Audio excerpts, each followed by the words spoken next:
Mrs Michael Jackson, বাবা ডাকছি আপনাকে। জিনিয়ার হাসি মুখটা চুপসে গেল নিমেষেই। কোমরে হাত গুজে গলা উঁচিয়ে বলল, এই মিসেস মানে কি? হ্যাঁ, মিসেস মানে কি? আমি এখনো পিওর সিঙ্গেল।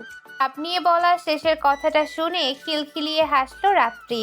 তার হাসির সাথে তাল মিলিয়ে জিনিয়াও হাসে। রাত্রি হাসির মাঝেই বলে, ওটুকুন মেয়ে আবার মিঙ্গেল হতে চায়? বাবাকে বলবো পাত্র দেখতে। লাফিয়ে বেড থেকে নেমে এলো জিনিয়া। রাত্রির মুখোমুখি হয়ে আঙুল উঠিয়ে বলে, আমি মিঙ্গেল হতে চেয়েছি নাকি তুমি মিঙ্গেল বানাতে চাচ্ছ? হ্যাঁ, মতলবটা কি? আমাকে হটিয়ে পাপার সব আদর একা ভোগ করবে, তাই না? সেটা হচ্ছে না, বুঝলে? আমি সারা জীবন সিঙ্গেলই থাকবো। রাত্রি আঙুলের ডগায় ওড়নার কোনা প্যাঁচাতে প্যাঁচাতে খাটে বসে রসিকতা ভরে কণ্ঠে বলে, তাই? তাহলে ক্রাশের কি হবে? জিনিয়া হতাশ শ্বাস ছেড়ে রাত্রির পাশে বসে বলল, যে ক্রাশ আমাকে পাত্তাই দেয় না, আমি রেখা আন্টির মতোই আজীবন সিঙ্গেলই থেকে যাব মনে হয় গো রাত্রিপু। শেষের কথাটা বলল প্রায় কাঁদো কাঁদো কণ্ঠে। রাত্রি ওর মাথায় হালকা আটি মেরে বলল, কত পাকা কথা শিখেছো তুমি। না, ঢাকার বাতাস লেগে গেছে দেখছি। পাতি নেতার বাতাস লেগেছে গো আপু। বাবাকে বলবো ব্যবস্থা করতে। জিনিয়া উঠে দাঁড়িয়ে হাত টেনে ধরলো রাত্রির। খিলখিলিয়ে হেসে বলল, বলবে? চলো তাহলে দুজন মিলেই বলি। জিনিয়া এক চামচ করে আইসক্রিম মুখে পড়ে দিচ্ছে আর তল চোখে বারবার তার বাবার দিকে দেখছে। রাত্রি মেহরাজ সাহেবের পাশে বসে টাইপ করছে। সেও ভবিষ্যৎ উকিল হতে যাচ্ছে কিনা তাই এখনই অনেক কিছু আয়ত্ত করিয়ে দিচ্ছেন মেহরাজ সাহেব। তাদের দুজনকে দেখে জিনিয়ার মনে হচ্ছে এই জগৎ সংসারে বুঝি ওই কয়েকটা ফাইল আর জ্বলন্ত ল্যাপটপ ছাড়া আর কিছুই নেই। জিনিয়া মুখ বাঁকিয়ে বলে, কি আজব কাহিনী রে ভাই। বাবা মেয়ে মিলে কাজই যখন করবে তাহলে এই অসহায় আমাকে এখানে এনে বসিয়ে রাখার কি দরকার? অসহায় বাচ্চা মেয়েকে এমন নজরবন্দি করার মানে আছে? এ তো রীতিমতো স্বাধীনতা হরণ।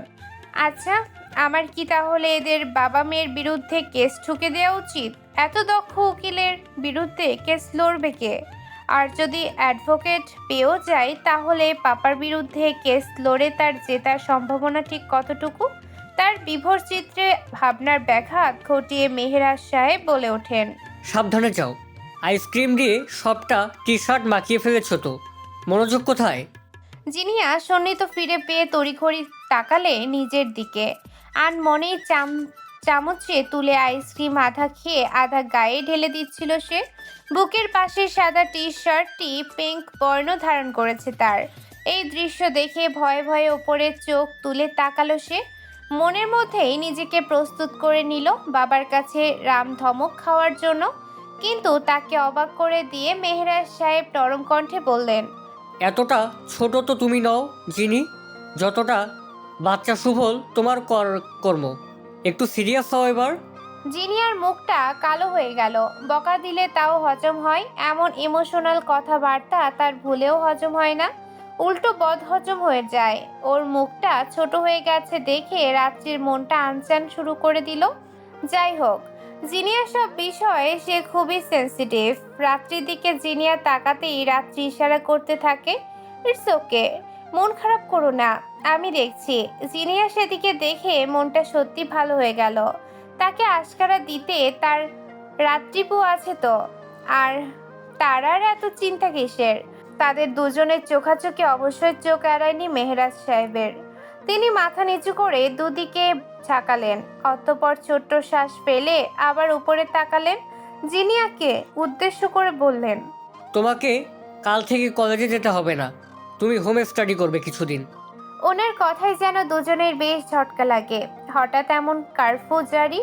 জিনিয়া আর রাত্রি তড়াক করে তাকায় মেহরাজ সাহেবের দিকে।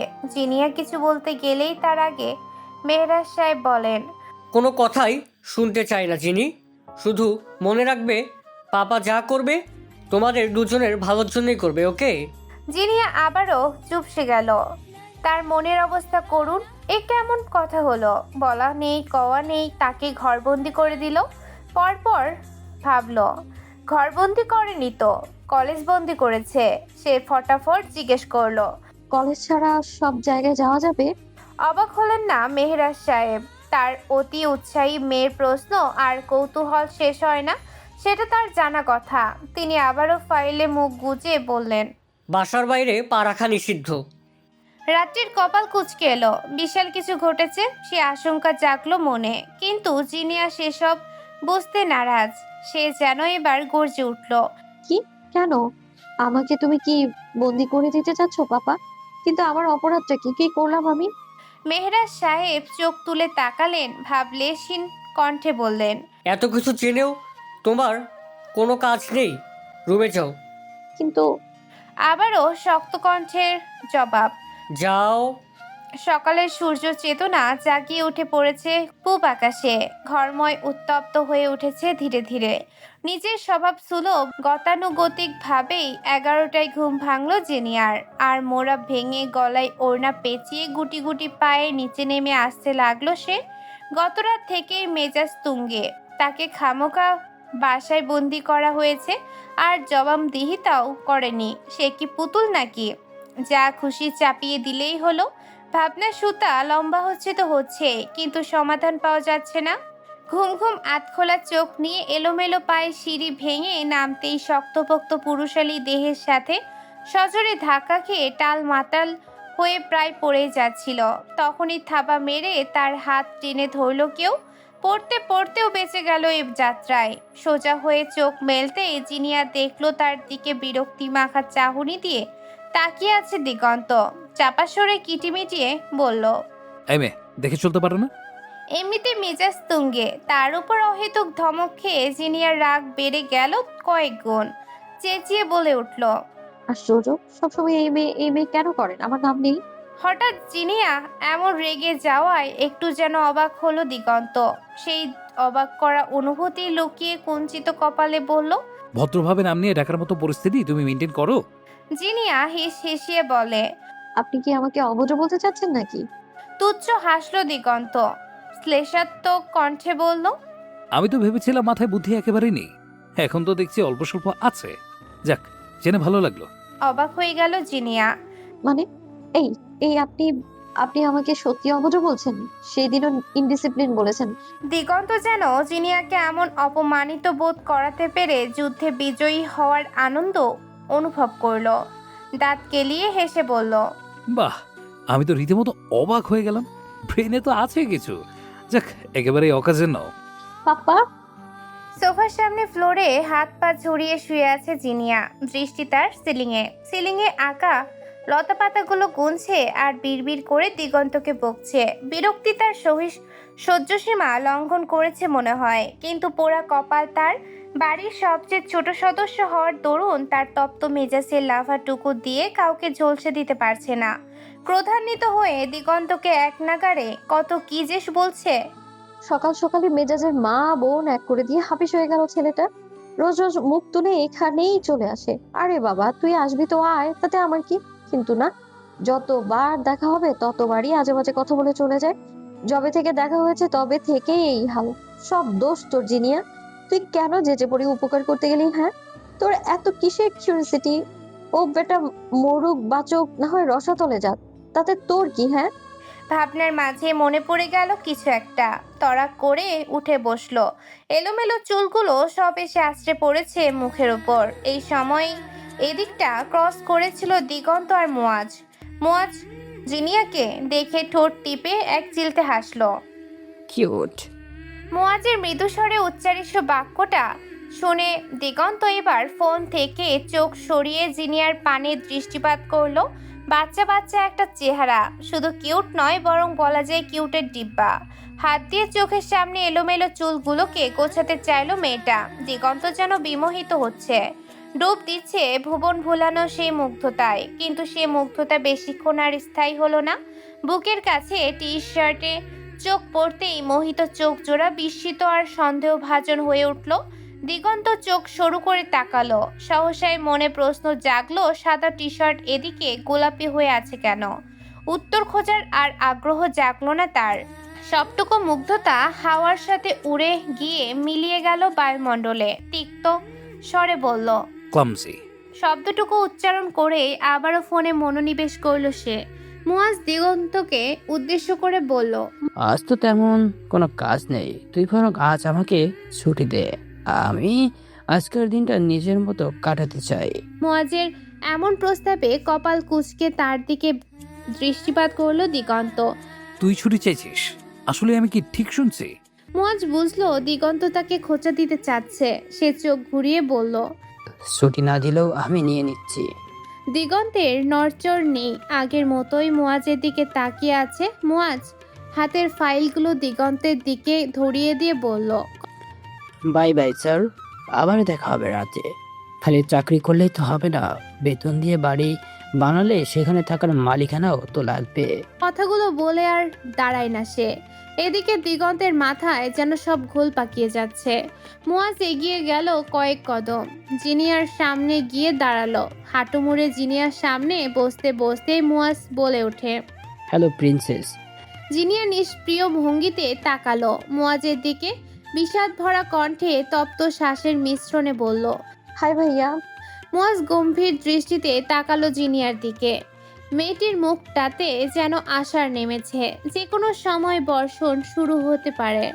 দিগন্ত এখনো আগের জায়গাতেই স্থির দাঁড়িয়ে। জিনিয়ার বিষণ্ণ মুখশ্রী তাকে ভাবাচ্ছে কি না তা বোঝা গেল না, তবে সে গম্ভীর মনোযোগে কিশোরীকে পর্যবেক্ষণ করছে সেটা স্পষ্ট। অন্তঃস্থলে সূক্ষ্ম মমতাটুকু কণ্ঠে এনে মুয়াজ জিজ্ঞেস করে, তুমি কি আপসেট? জিনিয়া একটা দীর্ঘশ্বাস ছাড়লো, যেন তার জীবনে কেবল বিষাদ আর বিষাদ। ভারী বয়স্ক মহিলাদের মতো মুখভঙ্গি নিয়ে চোখ ঘুরিয়ে তাকাতে চাইলো মুয়াজের দিকে। তাতে চোখ পড়লো সামনের একটু দূরেই দাঁড়িয়ে থাকা দিগন্তের দিকে। ব্যাস, জিনিয়ার বিষাদ মাখা মুখে প্রতিশোধের নেশা জ্বলে উঠল মুহূর্তেই। কটমটিয়ে এমন করে দিগন্তের দিকে তাকালো যেন তাকে ভস্ম করে দেবে এখনই। দিগন্ত চোখ জোড়া ছোট করে শ্লেষাত্মক হাসল, অতঃপর প্রস্থান দিয়ে চলে গেল ঢ্যাং ঢ্যাং করে। জিনিয়ার এমন তপ্ত চাহনি আর দিগন্তের শ্লেষাত্মক হাসি দুটোই মুয়াজ খেয়াল করছিল সন্তর্পণে। ভেতরটা তার হু হু করে হেসে উঠল তাদের এই ডাক কুমড়ো আচরণে। দুটোর মধ্যে বেশ টম অ্যান্ড জেরি সম্পর্ক হয়ে উঠেছে। বিষয়টা মুয়াজের ভালো লাগে, একদমই কিউট। হাতে একটা ক্রোসেন্ট আর এক কাপ হট চকলেট নিয়ে তাদের কাছে এলো রাত্রি। এসে ফ্লোরে আসন পেতে মুয়াজকে বসে থাকতে দেখে সে বিস্মিত চোখে তাকালো। গলার স্বরে বিস্ময় চাপিয়েই বলল, এভাবে মেঝেতে বসে আছেন কেন? সোফায় বসুন। মুয়াজ চোখ তুলে তাকালো। রান্নাঘরের তাপে ফর্সা চেহারাটা টকটকে লাল হয়ে আছে রাত্রির। চুলের খোপাটা বেশ শক্তপোক্ত হলেও সামনের কিছু বাচ্চা চুল এলোমেলো পড়ে আছে কানের পাশে, গালের মাঝে। হাত দুটোতে মুক্তোর মতো চিকচিক করছে কয়েক ফোঁটা পানি। কি সুন্দর এই মেয়েটা! মুয়াজ যতবারই ওকে দেখে ততবারই যেন মুগ্ধ হয়। মেয়েটার মুখে একটা আলাদা মায়া অনুভব করে সে। কোনো এক পৌরুষালে অনুভব বেরিয়ে আসতে চায় সেই মেয়ের জন্য। নিজেকে মুয়াজ আটকায় না এই অনুভূতির বেড়াজালে, কিন্তু মন তো আর কারোর কথার ধার ধারে না। সে যখন যেভাবে যেখানে খুশি ঘুরে বেড়ায়, নিজের অনুভূতিকে খুঁটিয়ে সে যা টের পেয়েছে তাতে তার বুঝ হয়েছে সে প্রেম ভালোবাসার নামক প্রাণঘাতী রোগে আক্রান্ত হয়েছে, তাও আবার এক পাক্ষিক, যেটাতে প্রাণ নাশের আশঙ্কা সবচেয়ে বেশি। মুয়াজের এমন গভীর চাহনিতে অস্বস্তি হলো রাত্রির। অস্বস্তি কাটাতে চোখ নামিয়ে জিনিয়ার দিকে তাকালো সে। হাতে ট্রে এগিয়ে দিয়ে বলল, ব্রাশ করছিলে? জিনিয়ার ট্রে টেনে নিয়ে চটপট করে উত্তর দিল, রোজ ব্রাশ করতে হয় না, দাও তো, ক্ষুধা লাগছে খুব। জিনিয়ার কথায় রাত্রি হতাশ হলেও মুয়াজ অবাক হয়ে গেল। সে গোল গোল চোখে তাকিয়ে বলল, এই নিয়মের উৎপত্তিস্থল কোথায়? জিনিয়া ক্রোসেন্টে কামড় বসিয়ে ফুলে ওঠা মুখে আধো আধো শব্দে বলে, জিনিয়া হ্যারির কাছে। কথাটা বলে একযোগে হো হো শব্দে হেসে ওঠে জিনিয়া আর মুয়াজ। রাত্রি দুদিকে মাথা দুলিয়ে আবারও হতাশার শ্বাস ছেড়ে বলে, এরপর আমার দাঁতে ব্যথা বলে কান্নাকাটি না করলেই হয়। আমি বাবাকে মিথ্যা বলবো না, কোথায় দাঁত ব্যথার উৎপত্তিস্থল সেটাও খুব ক্লিয়ারলি বলে দেব। জিনিয়া মেকি রাগ দেখিয়ে বলে, এ বাড়িতে আমার ইচ্ছা অনিচ্ছার কোনো দামই নেই, স্বাধীনতার সটুকুও নেই আমার জীবনে, সবসময় থ্রেড। আমি থাকবোই না এখানে। মুয়াজের দিকে কাঁদো কাঁদো নয়নে তাকিয়ে বলল, ভাই, আমার জন্য একটা পাত্র দেখবেন, বিয়ে করে এখান থেকে পাড়ি জমাবো। থাকবো না আর এদের সাথে। They don't like me, you know. দিগন্ত যেন আকাশ থেকে পড়লো, ওর শুকনো কাশি উঠে গেল। রাত্রি কপালে দুটো চাপড় বসিয়ে বলল, মাথাটা একেবারে গেছে। ব্যতিব্যস্ত পায়ে ফের রান্নাঘরে ছুটল সে। তার যাওয়ার পানে তাকিয়ে জিনিয়া আবারও বলতে লাগলো, দেখলেন ভাইয়া, আমাকে কিন্তু সে ইনডিরেক্টলি পাগল বলে গেল। ওই পাতির নেতাটাও থুরি, দিগন্ত সাহেবও সকালে অভদ্র বলে গেছেন। এই পৃথিবীতে ছোট্ট জিনিয়ার কোনো দাম নেই। আমি চলে যাব স্বপ্নের রাজকুমারের কাছে। খুঁজে দেন না ভাইয়া। দিগন্তের অবস্থা ভ্যাবাচেকা। হায় রে, পিচ্চি মেয়ে বলে কি, তাকে নাকি পাত্র খুঁজে দিতে হবে। এদিকে সে নিজে 28 বছরের যুবক হয়েও সিঙ্গেল। এই পর্যায়ে তার নিজেকে জিনিয়ার থেকে বেশি অসহায় মনে হলো। মুয়াজ বিশাল এক দীর্ঘশ্বাস ছেড়ে বলল, কেন এমন ডিরেক্ট আঘাত করছো প্রিন্সেস? নিজেই আজ অবধি একটা মেয়ে পটাতে পারলাম না। জিনিয়া খাওয়া থামিয়ে আশ্চর্যের নয়নে তাকায় মুয়াজের দিকে, যেন মুয়াজ পৃথিবীর শ্রেষ্ঠতম আশ্চর্য কোনো বিষয় তাকে বিশ্লেষণ করলো মাত্র। সে অবাক চিত্রে প্রশ্ন করলো, সত্যি ভাইয়া? মুয়াজ ওপর নিচ মাথা চাকালো। জিনিয়া বিমর্ষ মুখে বলল, আস সারাদিন আজ মুয়াজের সাথে গল্প করে আর প্রেম খেলে কাটিয়ে দিল জিনিয়া। এর মধ্যে সিঙ্গেল জীবনের বিড়ম্বনা আর হতাশা নিয়ে দুজনে হতাশ করেছে গুটি কয়েকবার। মুয়াজের আপাতত একটা প্রেমিকা চায়, কিন্তু জিনিয়া ডিরেক্ট একটা বর চায়। দুজনেই দুজনকে প্রতিশ্রুতি দিয়েছে একে অপরের পরিপূরক খুঁজে আনবে। মুয়াজ আর জিনিয়ার বন্ডিং হয়ে গেছে ডুড টাইপ। বয়সের মাত্রা ভুলে তারা হয়ে উঠেছে ইয়ার।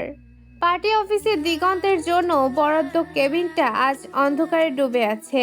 নিকষ অন্ধকারে কিছুই দেখা যায় না যেন।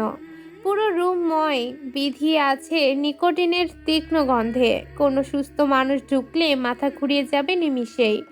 অন্ধকারে ডুবে গিয়ে একের পর এক সিগারেটে টান মারছে দিগন্ত, ধোঁয়া ছড়িয়ে দিচ্ছে বায়ুমণ্ডলে। অবাধ্য আচরণে বেজে উঠল মুঠোফোন। দিগন্তের কোনো ভাবাবেগ হলো না। একের পর এক সিগারেট টানার কারণে চোখ দুটো টকটকে লাল হয়ে আছে তার। ফোনের স্ক্রিনে ভেসে আছে একটি নাম, নিশির ডাক। দিগন্ত কলটা রিসিভ করলো না। শান্ত স্থির আখি পল্লব ঝাপটিয়ে তাকিয়ে রইল নির্বিশেষে। দুবার ফোনটা বেজে কেটে গেল, কিন্তু রিসিভ করলো না দিগন্ত। অধীর নয়নে তাকিয়ে রয়েছে। সে হয়তো আরেকটা কল আসার অপেক্ষা করছে। আর তার চোখ দুটো কেমন অস্থির দেখাচ্ছে। 2 মিনিট বিরতি টেনে আবার বেজে উঠল মুঠোফোন।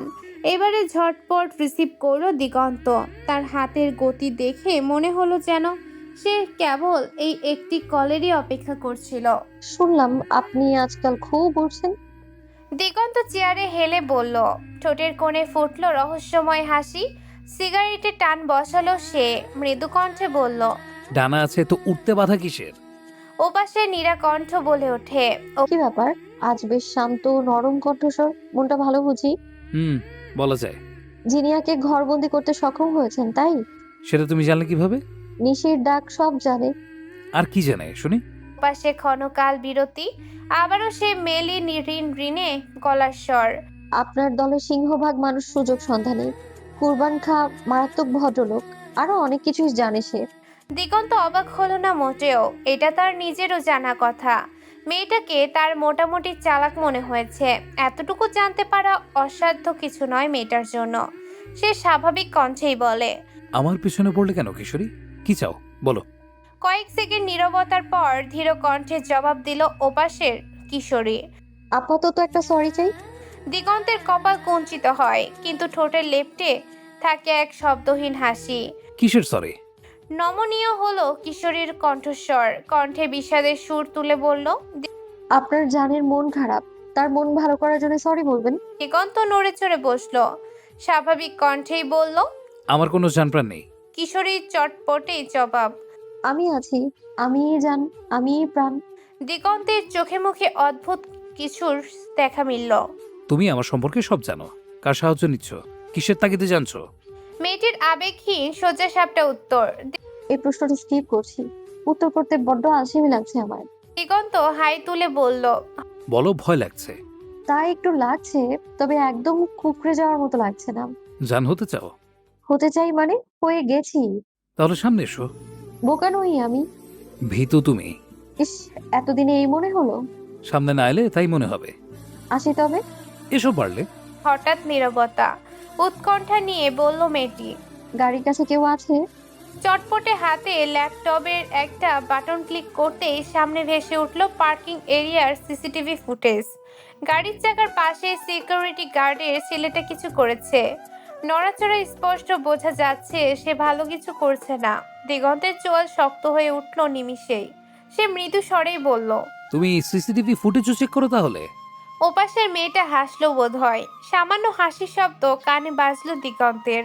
মেয়েটি হাসি মাখা কণ্ঠেই বলল, কোন ব্র্যান্ডের সিগারেট খান আপনি? আবারও চেয়ারে হেলে গেল দিগন্ত। তার অফিসের সিসি ক্যামেরা পর্যন্ত মেয়েটির আয়ত্তে। সেটা বুঝতে পেরে বোধহয় বিস্ময়ের সীমা ছাড়িয়ে গেল সে। সহাস্য ভঙ্গিতে বলল, মাই গড, ইমপ্রেসিভ। মেয়েটির কণ্ঠেও এক প্রকার রসিকতা। Wow, I am too stunned and happy. এখনো বলবে তোমার টিম নেই? সবসময় বলবো আমার টিম নেই, আমি একা। আমি ধোঁকাবাজদের পছন্দ করি না। জানি। তিল তিল করে তিমিরে ঢাকা রাত। আকাশ কালো মেঘে চেয়ে আছে। এমন আকাশে চাঁদের দেখা মেলাও ভার। আজ বোধ হয় চন্দ্রিমা এমনিতেও নেই। ঘোর অমাবস্যা চলছে। শিয়ালের আর্ত চিৎকার ভেসে আসছে সুদূর থেকে। দিগন্ত নিজের শখের মিড নাইট ব্ল্যাক BMW সামনে দাঁড়িয়ে নিষ্পৃহ নজর বোলাচ্ছে তাতে। মাথাটা কিছু সময় এদিকে হেলিয়ে আবার কিছু সময় ওদিকে হেলিয়ে তাকিয়ে দেখছে, যেন তার এই শখের গাড়িটুকু খুব শীঘ্রই শেষ যাত্রায় যেতে চলেছে। বুকে হাত ভাঁজ করে আরামের ভঙ্গিতে দাঁড়ালো সে। হাঁক পেরে ডাকলো সিপ সিপে সিকিউরিটি গার্ড ছেলেটিকে। বাঁধন, ওই বাঁধন।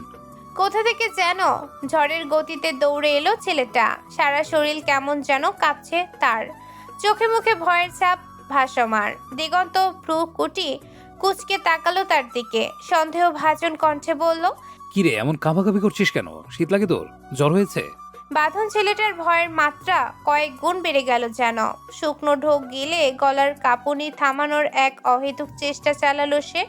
দিগন্তের চোখের দিকে তাকানোর সাহস আর হলো না তার। দ্রুত গতিতে চোখ জোড়া নামিয়ে নিল। দিগন্ত যেভাবে চোখে আগুন ছড়াচ্ছে, এই চোখে তাকানো এখন কারো পক্ষে সম্ভব নয়। দিগন্ত এগিয়ে গেল ওর দিকে। থরথর করে কম্পিত দেহখানা দরদর করে ঘামছে। দৃষ্টি এখনো জমিনেই নিবেদিত। দিগন্ত ছেলেটির কাঁধ আঁকড়ে ধরল, নিজের সাথে মিশিয়ে নিল কিছুটা। রসিকতা ভরা কণ্ঠে বলল, আমার মনটা আজ ভালো নেই বুঝলি। কাউকে খুন করে জ্বালিয়ে দিতে মন যাচ্ছে। কি করে বলতো? ছেলেটি এই পর্যায়ে আর শক্ত থাকতে পারল না। ভেতরের সত্তা চিৎকার করে বলল, আজ তোর রক্ষা নেই। বোধ বুদ্ধি লোপ পেয়েছে যেন। ভয়ের তাড়নায় জীবন বাঁচাতে এলোমেলো দৌড় লাগালো ছেলেটি ততক্ষণে টের পেয়েছিল তার কুকর্ম ফাঁস হয়েছে দিগন্তের কাছে। ধরতে পারলে মরণ নিশ্চিত, তবুও বাঁচার শেষ চেষ্টা করাই যায়, সে ভাবনা থেকেই দৌড় লাগিয়েছে।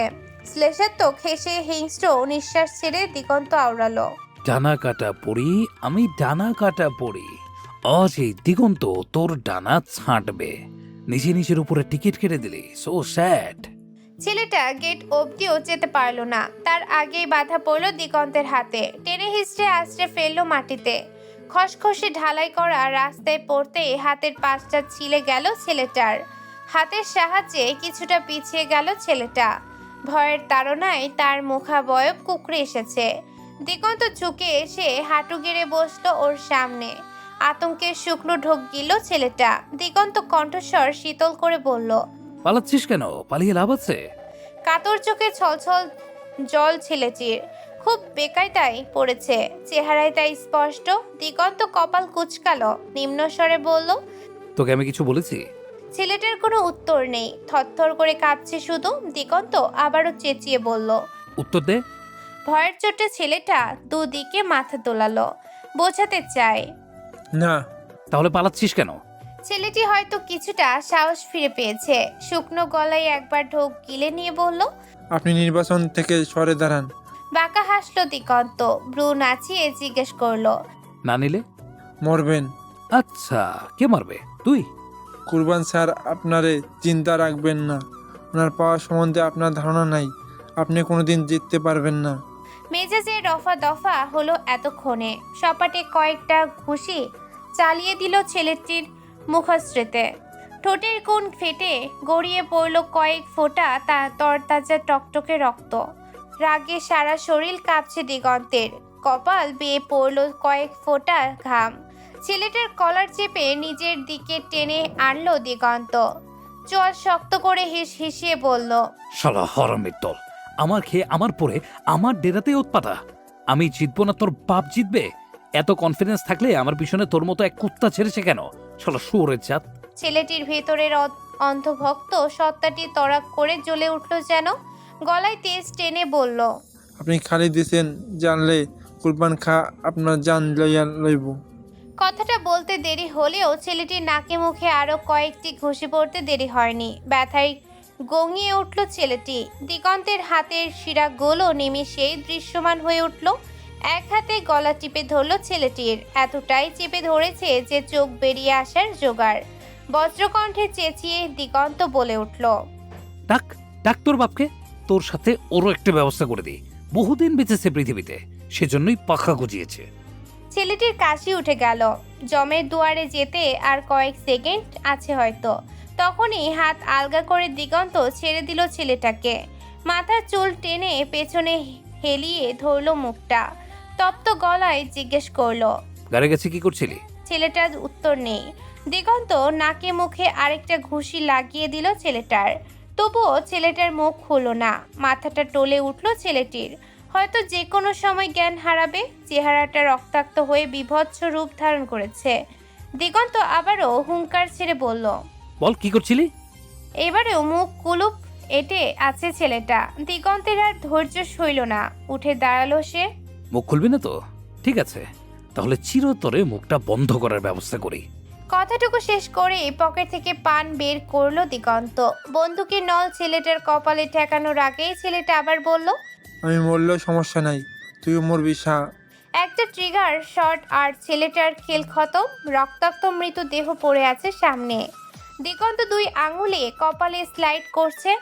দিগন্তের সামনে গলা উঁচিয়ে কথা বলার সাহস কে দিল তোকে? নে, এবার গলাই নে, কি উঁচু আর কি নিচু। পেছনে এসে দাঁড়ালো কেউ।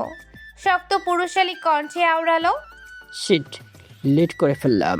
পাশ ফিরে তাকালো দিগন্ত। কপাল কুঁচকে বলল, তুই? মুয়াজ উত্তরে বলল, ভূত দেখার মতো রিয়াকশন দিচ্ছিস কেন? দিগন্ত একটা ছোট্ট শ্বাস ছেড়ে বলল, কারণ ভূতই দেখছি মনে হচ্ছে। ওকে মেরে দিলি কেন? তুই এখানে এলি কিভাবে? মুয়াজ তাকালো দিগন্তের দিকে। দিগন্ত ওর দিকে কেমন চোখ বাঁকিয়ে তাকিয়ে আছে। কপালের ভাঁজ গাঢ় হয় মুয়াজের। সে দিগন্তকে উদ্দেশ্য করে বলে, কি ব্যাপার, তুই এমন বাঁকা চোখে তাকাচ্ছিস কেন? ডোন্ট টেল মি, তুই আমাকে সন্দেহ করছিস? দিগন্তের চেহারার এক্সপ্রেশন এক চিলতেও নড়ল না। মুয়াজ হতাশায় শ্বাস ছেড়ে বলল, নিশির ডাক থেকে মেসেজ পাঠিয়েছিল, তোর একটা ফুটেজ ছেলেটাকে উদ্যম কেলাচ্ছিস, সাথে ছোট্ট লেখা লাইফ। দিগন্ত কিছু বলল না। মনের মধ্যেই ভাবনার সাগরে পাড়ি জমালো। মেয়েটার কাছে মুয়াজের নাম্বারও আছে। মেয়েটা আসলে কে? অজানা মেয়েটার প্রতি ধীরে ধীরে তার আগ্রহ বাড়ছে যেন। মুয়াজ আবারও বলে উঠল, একটা ক্যামেরাতে কিছু রেকর্ড হয়নি, প্রত্যেকটা ক্যামেরা ব্লক, আর না হয় স্থির চিত্র ধারণ করেছে। অথচ এইখানে সব স্বাভাবিক লাগছে। আমাকে ইভান কিছুক্ষণ আগে জানিয়েছে, কিন্তু কিভাবে হলো বলতো? আমরা ছাড়া আর কি এমনটা করতে পারে? দিগন্ত হাতের পিস্তলটা কোমরে গুজিয়ে নিয়ে বলল, যে তোকে মেসেজ দিয়েছে সেই করেছে। নিশির ডাক, মেয়েটা তোর প্রতি খুব দুর্বল, অ্যাডিক্টেড বলা যায়। দিগন্ত ফেরার উদ্দেশ্যে পা বাড়ালো। যেতে যেতে বলল, এরিকশন ছুটাবো পেলে, তুই নিজের কাজ কর। বাসায় ফিরে দিগন্ত সরাসরি বাথরুমে ঢুকে পড়ল। আয়নার সামনে দাঁড়িয়ে নিচের দিকে একবার তাকালো সে। চোখে মুখে এখনো সেই রক্ষতা লেগে আছে। শার্টটা একপাশে সুরে ফেলে দিয়ে শাওয়ারটা ছেড়ে দিল। বরফ শীতল জল ধারা মাথায় পড়তে একটা দীর্ঘশ্বাস বের হয়ে এলো তার বুক চিরে। সবকিছু কেমন তাল গোল পাকিয়ে যাচ্ছে। মেয়েটা নিশির ডাক, তার প্রতিটি পদক্ষেপ কিভাবে জানছে। সিসিটিভি ফুটেজ গায়েব করে দেওয়া, মুয়াজকে লোকেশন পাঠানো, পুরো ব্যাপারটা কোনো সাধারণ হ্যাকারের কাজ হতে পারে না। মেয়েটা কি তাকে রক্ষা করেছে নাকি নিজের কোনো জালে আটকাচ্ছে? লম্বা শাওয়ার শেষ করে বাইরে বেরিয়ে এলো দিগন্ত। উন্মুক্ত শরীর বেয়ে ফোঁটায় ফোঁটায় গড়িয়ে পড়ছে স্বচ্ছ ঠান্ডা জল। মাথার চুলগুলো এক হাতে তোয়ালে টেনে মুছে নিচ্ছে সে। বেডে এসে বসতে ফোনের আলোটা জ্বলে উঠল। আবারও সেই রহস্যময়ীর কল, নিশির ডাক। দিগন্ত ফোনটা তুলে উরুর উপরেই রাখলো। খাতে নামানো পুরুষশালী কণ্ঠস্বর, মাথার চুল মোছার দরুন মাথাটা এদিক সেদিক নড়ছে। আদো আদো ভাঙা গলায় বলল,